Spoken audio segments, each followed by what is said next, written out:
Jedd Fisch and the Huskies making moves in the transfer portal. Roman Tomashoff of Locked On Huskies joining me here on the show. Let's start with the coolest name around, or at least one of them. Maximus McCree goes to Washington, comes from the JUCO ranks.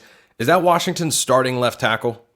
I mean, Spencer, it's something we talked about over on Locked On Huskies. It certainly seems like it, where the other options at the position are all true or redshirt freshmen who have yet to appear in a game for the Huskies. So it definitely feels like it. And Maximus McCree, not only is he a two-time junior college All-American, but he also did play at Maryland for a year, got a couple games under his belt, looked like he just lost out on the starting job there back in 2022. So we went back to Iowa Central for last season where he didn't play, probably due to NCAA transfer rules. Looks a little bit unclear from all the research we've been able to do into that, but coming in, he's got a little bit of experience. He's got a nice frame. He moves really well for his size. So yeah, it certainly looks like he's going to be protecting Will Rogers' blindside this fall.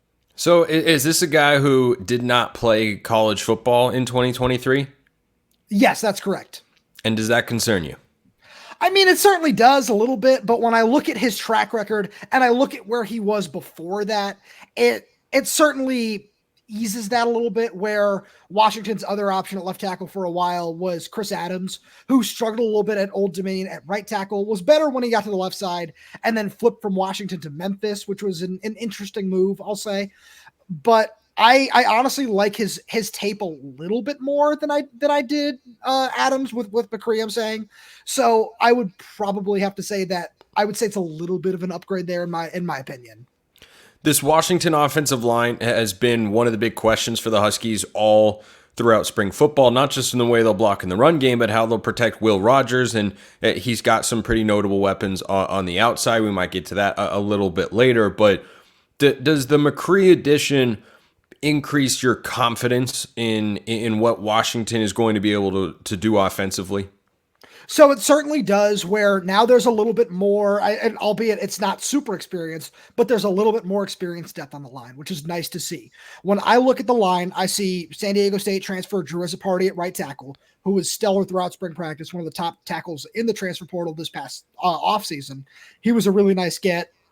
Next to him is Enoch Vimahai, a senior from Ohio State, where he didn't necessarily play really well there, but I have a feeling he's not going to be asked to do as much, and we'll get some decent coaching during his time at Washington, which should help him there. And then D'Angelo Titialihi, Portland State transfer at center, who I'm really intrigued by, moves really well, a little bit undersized, kind of reminds me of Parker Brailsford, where he's certainly not the player that Parker was, but in terms of a player comp, that's where I'd go there. And then because with McCree at left tackle, the position that I've been hinging on throughout the spring is left guard.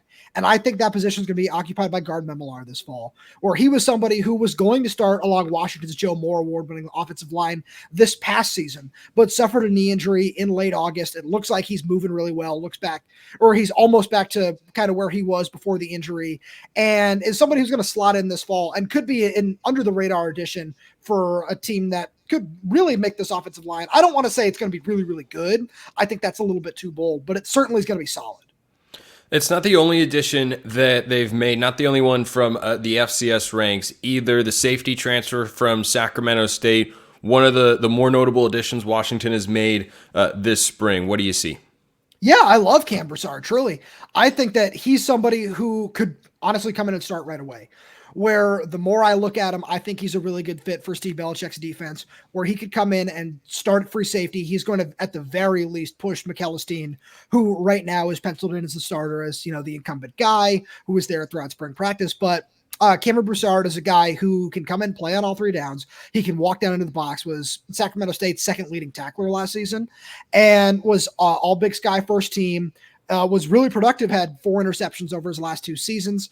And a decent amount of passes defensed as well, where I like what he can do playing center field, walking down, and is somebody who just adds so much experience to a room that I think is going to be one of the more talented rooms moving forward, where they have 4 true freshmen in the room right now, 3 of whom were 4-star recruits. And I think that this adds the perfect amount of depth and experience that safeties coach Vinny Cincinnati was looking for at the position. Asa Turner is a guy who is transferred down to Florida, expected to probably start down there. Is this an addition that you feel like is going to replace what Turner was for the Huskies defense last year?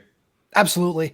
I think that he's going to, and the biggest thing where Asa sometimes struggled with his tackling. And that's something where I feel really, really confident in Broussard is that he's a very good tackler. And moving forward, I don't want to say it could be an upgrade in that department because Asa was just so experienced and had so much going for him after so long in the defense. But he's certainly going to fill those shoes very admirably, I want to say. So it's not the only transfer addition that Washington has made recently because they added one along the defensive line as well. We'll talk about the big ramifications in a moment, but tell us about the third guy that Washington has recently brought in via the portal. Yeah, they love Sac State. Clearly, defensive lineman Deshaun And Lynch. just to be clear, that's been a very strong FCS program in the best FCS football conference in the Big Sky. Sac State last year went down to the farm and beat Stanford on the road. Like they have been a very, very strong program over the last few years. So it's not like Washington's going and pulling from random FCS schools. Like this is a program that's been really, really good the last several years. Absolutely. And they just love their all Big Sky guys because they went out and got defensive tackle Sebastian Valdez from Montana State as well, who's one of the more exciting guys. Also, one thing I totally blanked on adding on Cam Broussard is they were not the only big time program that was in need of his services, where it seemed like his two finalists were Washington and Michigan.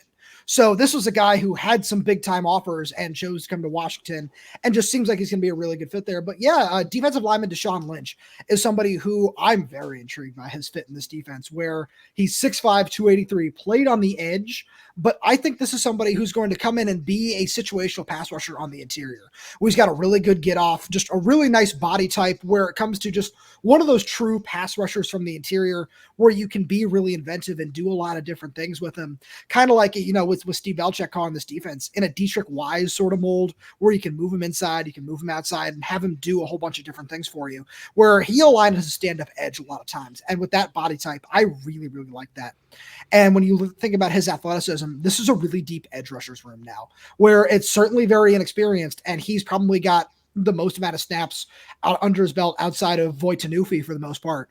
So he's somebody where I'm not too sure how he's going to fit in, where it comes down to his body type. It's, do you like him on the edge? Do you like him on the interior? Do you like him doing a little bit of both, where he's flexible, he's versatile, he's got really long arms. And I truly think his best utilization is going to be as an interior rusher, where the Huskies had Jacob Lane, a freshman edge, doing that at times last year. They liked lining up Braylon Trice in there. Zach Durfee did a lot during spring camp, and he did it last fall as well before he had to sit out with the NCAA stuff. But the more I look at this, the more I like the versatility that this adds, especially for a defensive tackle position where there's a lot of inexperience in that room as well. Washington's transfer portal class is inside the top 10 nationally. They've made a lot of additions there, and they've needed to. They lost 20 starters from last year's national runners-up roster, and Jedd Fisch has made a lot of improvements. Do these three moves, in addition to the guys who have already come in, alter your outlook or your perspective on Washington, who have a win total of 7.5 going into their first year in the Big Ten? So it definitely does a little bit. I want to say that I've always been one of the people who's on the higher side. I've taken a lot of flack for it, trust me. Where I've always been in the 8-win mark, where that's right where I think they can end up being this upcoming season. And I would say that this certainly improves it a little bit, because if Maximus McCree, especially, he's the one that this all truly hinges on, or if he can come in and be solid and be serviceable and be dependable, then that really raises the floor of this team a lot. Where we haven't seen it yet. Like, I want to be very clear about that. We haven't seen it yet, and we're going to need to get to fall camp before we can let some of these things play out and make, just stronger determinations about where this team is going to be. But the more that I look at this, and especially with some of the lack of talent, really, I want to say, along the offensive line that was in the portal this spring period, where a lot of the big name guys that people thought might enter didn't go, that this is the one of the more intriguing gets, where are there a lot of question marks? Yeah, absolutely. But when you look at his tape, you can certainly see the upside as well. Roman Tomashoff, Locked On Huskies. Appreciate it as always, my man, and I will be seeing you soon. Hey, yes, you will. Spencer, as always, thank you so much for having me. Appreciate everyone listening. I will see you next time. And until then, hope you have a wonderful rest of your day.